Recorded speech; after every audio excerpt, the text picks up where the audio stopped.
Hello and welcome to more Grant 24678.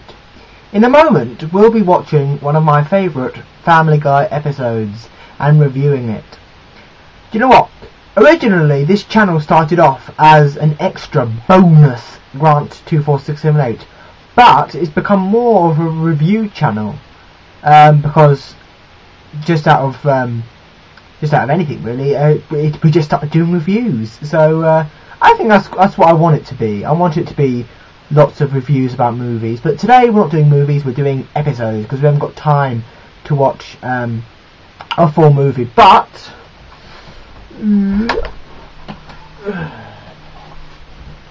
this is the next movie on the agenda. But first, before we get into all that, let's talk Doctor Who. The thrill of Saturday mornings came back today when we had a brand new adventure from Matthew Toffolo. Yes, I said it right for the first time ever.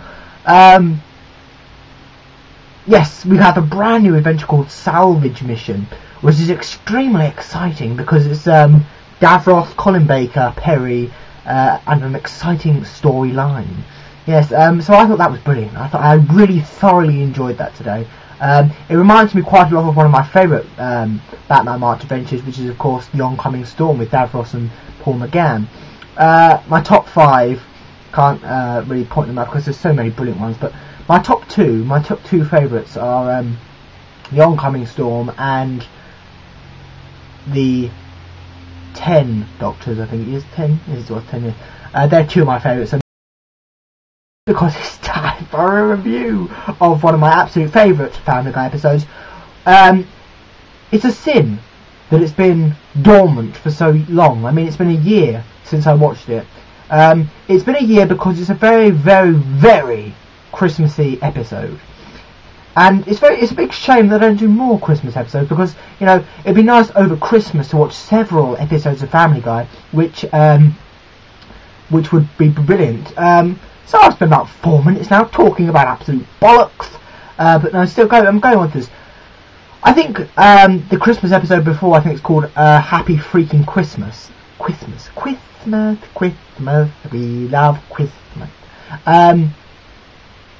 You know, that's out of the way now. That's extremely crap. We've got good old-fashioned Christmas, and this Family Guy episode puts me in the Christmas mood. This one is, of course, the second Christmas special from Family Guy with the creator, Seth MacFarlane. Why do I love this? I love it because it's got wonderful songs. In fact, it's got one song, which is noticeable. Of course, it's got 3 songs, but there's only one song I really like, which is, of course, It's All I Really Want for Christmas This Year. But the best line out of that whole song is, I want a Blu-ray of The Wiz, we don't know what Christmas is. Brilliant. So here we go, let me enjoy the wonderful stuff that is Family Guy. Oh, the titles started all off, don't they? I mean, you know, it's just like, it's Christmas, and we all start going,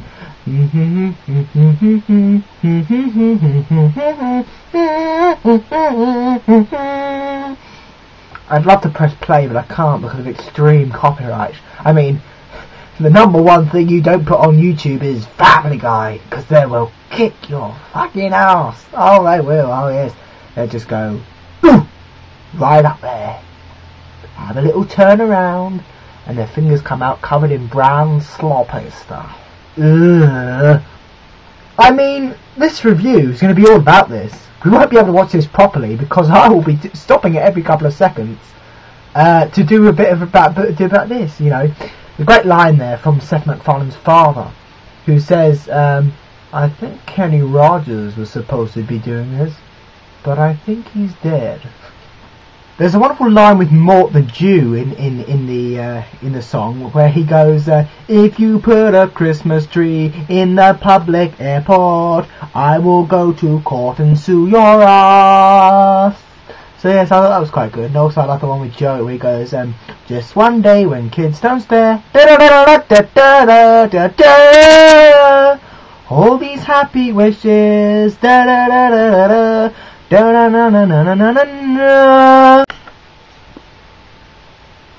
then of course there's Gillian. Not Gillian McKeith, because then she'd have a song. But it's Gillian. And of course, because she's blonde, she thinks it's Easter. So she wants Easter eggs. Because she's thick. And thick people don't deserve anything at Christmas. So that means that Zainab will die and not have any presents. Of course, obviously the two people who are most likely not to get any presents because they're blonde and thick are Jodie and Poppy. I've never seen someone so dumb as Poppy. Or I haven't seen anyone as dumb as Jodie. Both thick. Of course, you know who's an absolute bastard in the next scene, don't you? Oh, of course, obvious. Gwen. Not Gwen. She's from Merlin. I mean, Glenn. Yes, absolute bastard. I mean, it's like, well, first of all, you know, it doesn't take a lot for someone to go out of their house who's got no hair. I did it for many years. I had no hair. And I went out of my house without a care in the world. I mean, you know what's even, I mean, sometimes I haven't been out of the house for ages, and I go outside and I feel really worried. But when I had no hair, I didn't even give a damn. So, you know, people look at you and you've got no hair. They don't think, well, he's suddenly had a hair loss problem. They think, oh, he's had cancer. I mean, there was only one woman who stared at me because I was in a wheelchair. And I thought, you bitch, you absolute snobby bitch. But, I mean, you don't cry over the fact you've got no hair. I mean, I never did. It's gone, you can't do anything about it. So don't worry about it. I mean, it wouldn't, I mean, seriously, it would not take you that much. You wouldn't actually cry because you came out of the house and you've got no hair. Silly. And Glenn just, you know, overreacts terribly. You know, here's Brian and Stewie. They want to get in the queue. And he's just overreacting to the fact that his really retarded child, who is actually a woman, has no fucking balls to go out of her house and say, you know, well, she hasn't got any balls anyway because she's a woman, but she hasn't got the funny liquid to get out of her house and say, oh look, I want to meet Santa today. I've got no hair. I've met female cancer patients who are about, you know, 4 or 5. It's obvious to any bloody person except for Zainab, Jodie and Poppy. It's obvious to anyone they've got cancer. I mean, it's absolutely bleeding obvious. Because their hair, yeah, there is some hair there. You know, there's thin hair. But it's obvious. So, just silly. And obviously there was a continuary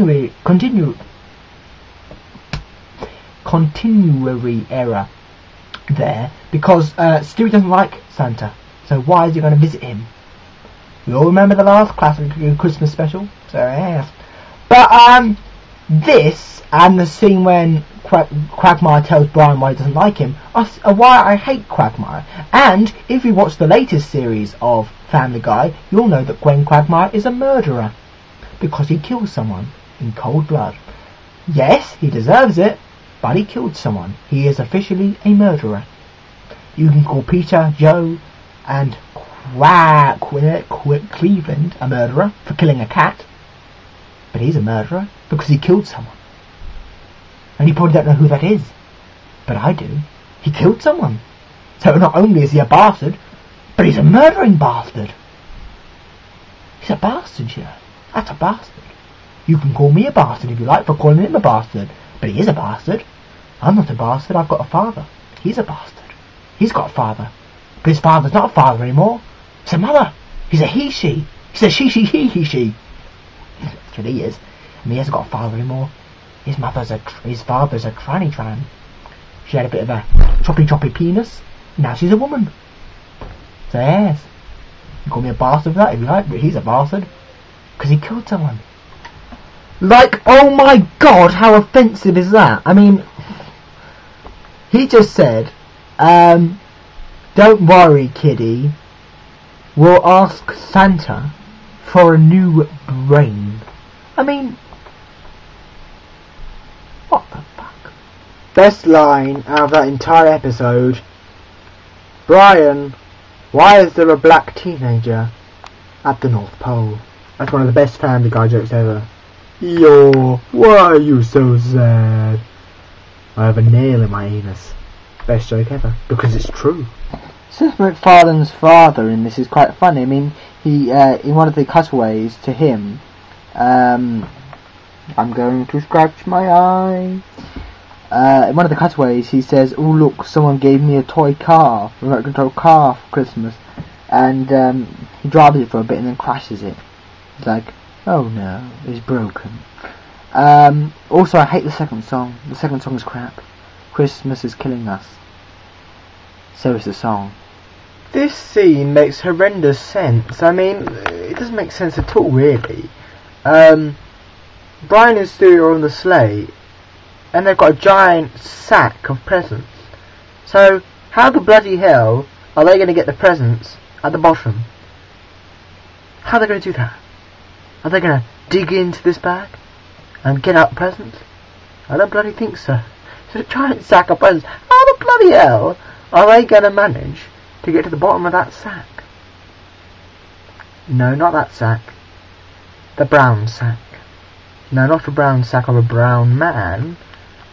The sack. I love how Stewie just randomly, calmly goes over to this elf and just starts sawing his arm off. And then it's just going like, bye! Their sack of presents, right? Now, of course, they've got to deliver all these presents around all the world. And they've got 1, 2, 3, 4, 5, 6, 7, 8, 9, 10, 11, 12 presents for one house. Now, if they keep at that rate, surely they'll run out of presents by about the 5th house. I don't know what strange alien American tradition you have when it's Christmas. Of course, you Americans have extremely strange traditions. Like, instead of calling it a holiday, you call it the insane thing of a vacation. A vacation is completely different. A vacation is a small trip, 1 or 2 days. A holiday is a full 2 weeks of sitting by the pool or on a beach having fun. So, yes. And here's one of your strange customs in this Family Guy episode. You leave milk and cookies out for Santa? No, that's wrong. In England, fine place, we leave out a mince pie and something else. I mean, I can't really remember what our tradition is, but when I at least remember, it's not a cookie, it's a mince pie. Obviously. Why would you know, cookie or mince pie? I think Santa would prefer the mince pie because, you know, he's already fat enough. You don't want to fill him up with lots of cookies because that'll make him obese. He is already obese. Do you know who'd make a good wife for Santa Claus? Heather Trott. Can you just imagine Heather Trott tucking into her cheese? Santa Claus is sitting down there eating something else. It's funny. Yes. Heather and her cheese. What you like, Heather? Of course, that's not the only part of Heather that's cheesy. Yes, I mean, I'm sure there's other parts of Heather you don't want to think about that are cheesy. Yes, back to the so Americans, no, cookies. I'm not sure whether it is a tradition that you have milk. I think that may be a tradition that runs with both nationalities. Oh, of course, the best scene of this particular Family Guy treasure. We've gone to Broadstew's foresight conditions. Test, what do I say? What do I say, Test? Oh, yes, I say, nice to see you, I can see you nice, yes, hello, Test, it's fantastic, yes, it's fantastic, yes. Anyway, best scene, of course, in this episode. Oh, don't my lips look red? Ooh, yes, ooh, Anyway, best scene of this episode is when they beat up that man. The blood. You know, Stewie just comes out and beats him up and throws a bat at him, you know, and he's just dead on the floor. Then it gets better, as we will soon see.